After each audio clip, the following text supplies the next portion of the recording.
Today's topic what we have is to study about the conditions during the Nizam's rule, the Hyderabad state. How was the Hyderabad state earlier before India attained independence? How did Hyderabad state got merged with the Indian Union? What are the circumstances? Let us try to establish and explore the facts related to the existence of the Hyderabad state. That is a lesson here, the freedom movement in Hyderabad state. Where is this Hyderabad located? The Hyderabad is a region which is located in the South India. It is a princely state. Earlier, these people were working under the Mughals' rule as Jagirdars.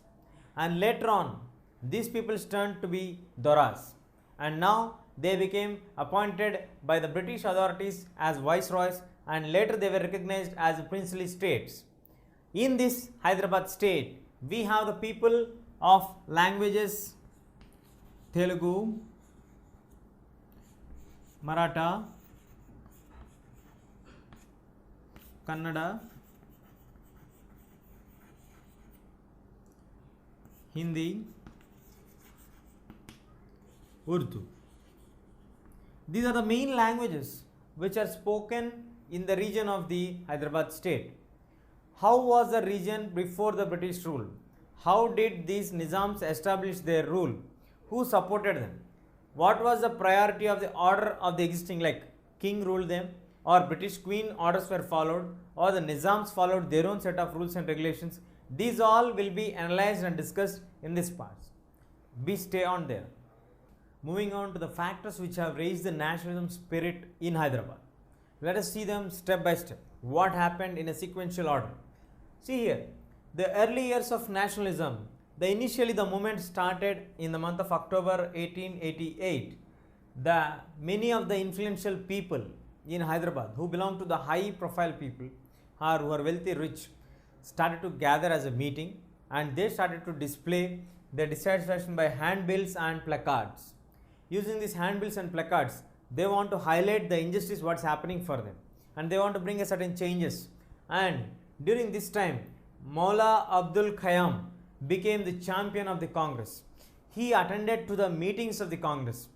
He listened to the meetings of the Congress of Gandhiji and all these people. And earlier to Gandhiji, we have many like Gopal Krishna Gokhale discussing about the facts and the policies which are necessary for us for the development of the nation. Then he appealed to all the Muslims in Hyderabad to concentrate and listen to the speeches of this Congress people, and supported them and asked them to willingly support to the Congress party. He completely raised against the nobility which is existing during that period of time, and he also raised his voice against the Nizams who are giving extra preference for the nobles. What is the special criteria for giving special grants for the nobles? These are a few questions which are raised by him, and in order to get the support of the people, he started to spread the word of Congress in different corners.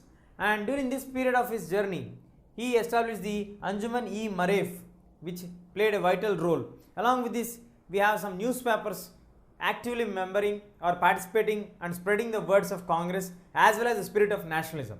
The newspapers are the Hyderabad Telegraph, the Deccan Standard, and in this process, the Congress not only got the Muslim support, but it also got the support of the Christian community which is existing in Hyderabad. Further, we have an example. Reverend Gilder of Chadarghat Baptist Church also gave involuntary support for him, and he came up and voluntarily gave every support for him from the Christian community. In this way, the Congress started to gain its ground in the south, that too especially in Hyderabad, to raise the awakening and knowledge about the nationalism, the spirit of nationalism, the representation of the people's representatives, no autocratic rule, asking for more representation, asking for more concessions, asking for people's representations to be established in the Nizam's rule. And moving on, in 1892, we got Arya Samaj to be established in Hyderabad, which brought a tremendous training center for the young people to train them and to discuss them about the policies and the issues of nationalism, to debate about nationalism, to bring out the views which are expressed by them, and to consolidate them, and to train the young people who are not having the purpose or proper view of what is nationalism. In this way, there are various factors which influenced for pitching of the nationalism in the Hyderabad state? What happened in the Hyderabad? What did the Nizams do for this? Did they support this movement or did they object this movement? How did they move forward? If Nizams have objected the move, how did people come forward? These all we'll discuss now.